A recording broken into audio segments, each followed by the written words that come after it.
they weren't the favorites.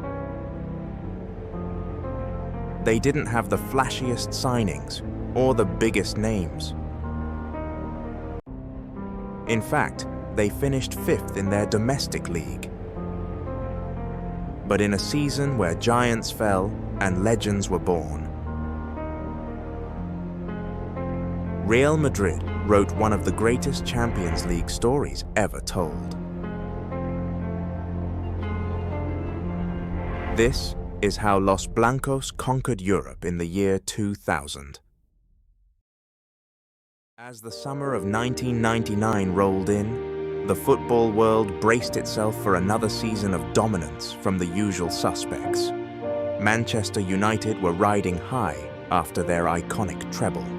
Sir Alex Ferguson's men had conquered Europe, England, and everything in between. Barcelona had just added even more talent to their already stacked squad. Bayern Munich looked like a well-oiled machine, efficient, ruthless, terrifying. Every expert, every pundit, every bookmaker had their money on these clubs. Real Madrid, not even in the conversation. In fact, they had just limped to a 5th-place finish in La Liga, far below expectations, plagued by inconsistency and behind-the-scenes turmoil. Let's not forget who was spending big. Inter Milan flexed their financial muscles, pouring nearly 100 million euros into transfers. Lazio assembled a dream midfield with Veron and Simeone. Even Chelsea was throwing serious cash around. Flashy graphics lit up TV screens. Headlines screamed, "New Galacticos in town." And yet, for all their spending, few of these clubs made it past the quarterfinals. Because as this season would remind us, money can buy stars, but it can't buy soul. Meanwhile, quietly, under the radar, in the Spanish capital, something was brewing. A coach named Vicente del Bosque, calm, understated, and deeply respected, was given the reins. The squad wasn't packed with megastars. It was a blend of promising youth, misunderstood talents, and veterans with a chip on their shoulders. Nicolas Anelka, expensive, moody, controversial. Steve McManaman, a free signing from Liverpool, dismissed as past it by the English press. And a teenage Iker Casillas, still so young, he had to finish his school exams mid-season. No one predicted they would win Europe's biggest prize. But football doesn't care about predictions.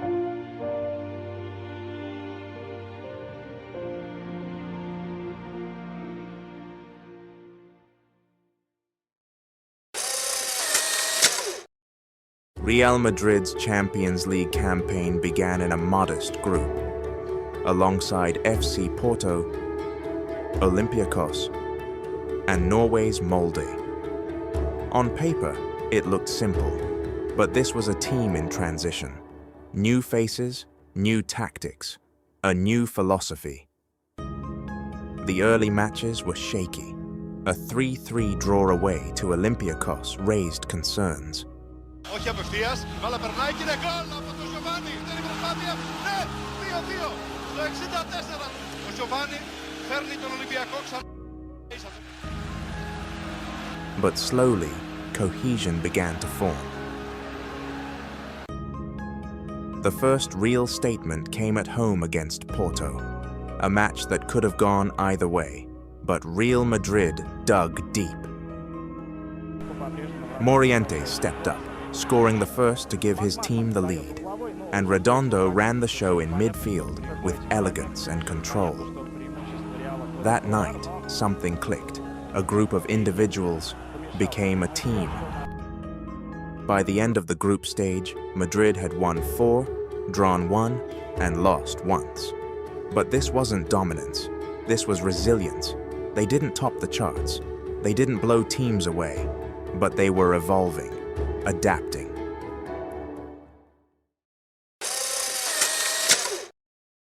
Back then, the format was cruel. 2 group stages before the knockouts. And in the second round, Madrid faced their first major test. Bayern Munich, Dynamo Kyiv, Rosenborg. Bayern had been dominant in the Bundesliga and had already humiliated Real 4-1 in Munich. It was a brutal reminder. Madrid weren't quite there yet. But that loss changed everything. Terzo minuto di recupero, doppietta di Ziegler. Come sempre. Vicente del Bosque adjusted the tactics. Redondo dropped deeper. Helguera played a dual role as a defensive shield and ball carrier. And Steve McManaman, now fully settled, began to shine in midfield. His energy, intelligence, and ability to break lines became invaluable. By the time the group ended, Madrid had done enough to go through, not as group winners, but as survivors. The scars from Bayern were still fresh, and they'd meet again. But first came a night that would go down in history.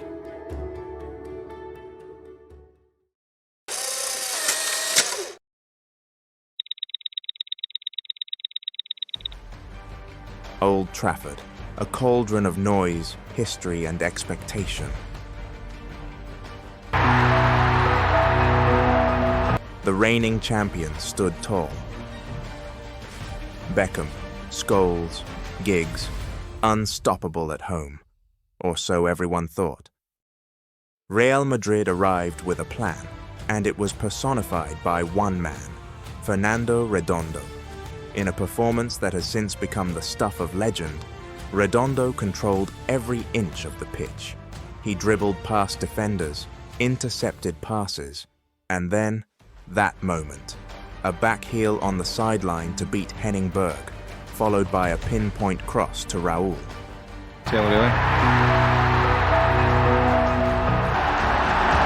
El taconazo histórico de Fernando Redondo. El partido de ida, un cambio en la portería, entraba.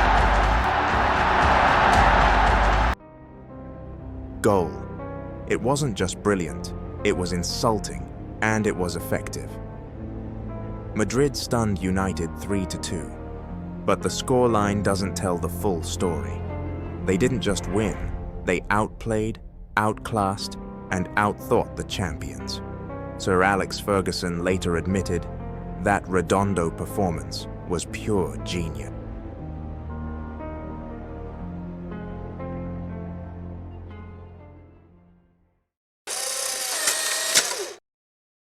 Fate has a twisted sense of humor.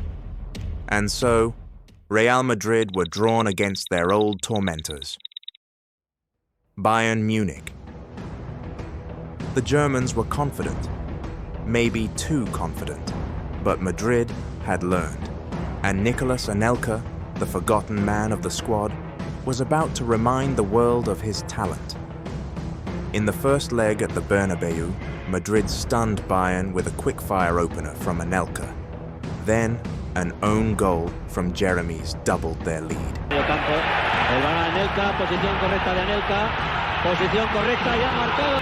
Cuidado no para Raúl, que balón le ha devuelto y ahí el segundo del Madrid. In Germany, Bayern fought back, but again, Anelka stepped up. With a crucial away goal, he booked Madrid's place in the final.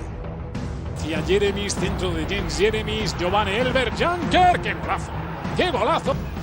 Lo refrescaba Luis Minocal cuando marca el Bayern. Sabio, acción, extremo habilidoso, centro de Sabio, ¡qué cabezazo! Gol del Real Madrid, Nicolás Anelka. From the edge of exile to the edge of glory, Anelka, the misunderstood mercenary, had delivered. That season, he only scored 2 Champions League goals, but they came in the semi-final against Bayern when it mattered most.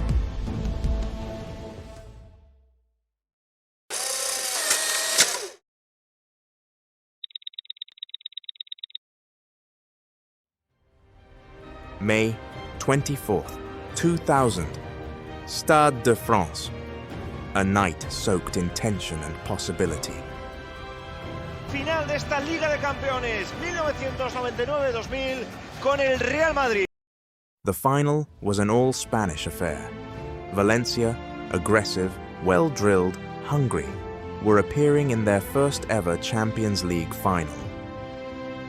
Real Madrid, by contrast, were chasing number 8, but recent form suggested this was anything but straightforward. The build-up was tense. Valencia had eliminated Barcelona.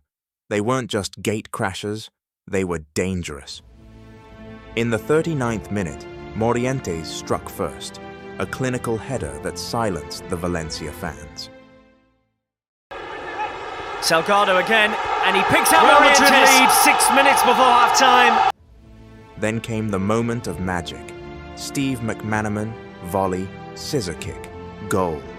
The stadium erupted, an Englishman scoring a volley like that in a European final for a Spanish club. Headed away as far as McManaman.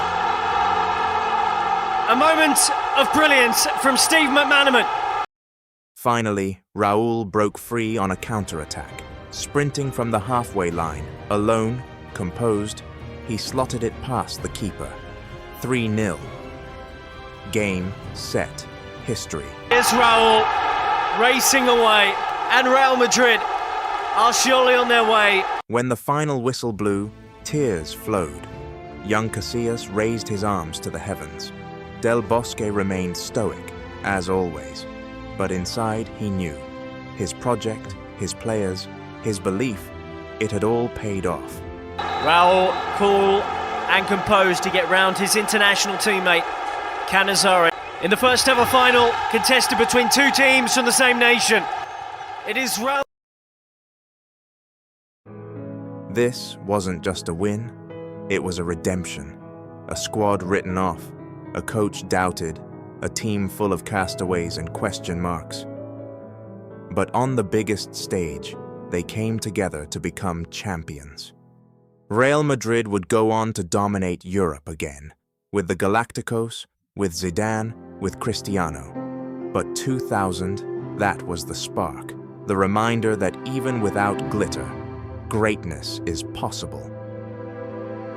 Raúl became a legend, McManaman a cult hero, Redondo, foresaid to retire early, remains beloved for his artistry, and Casillas, he became one of the greatest goalkeepers the game has ever seen.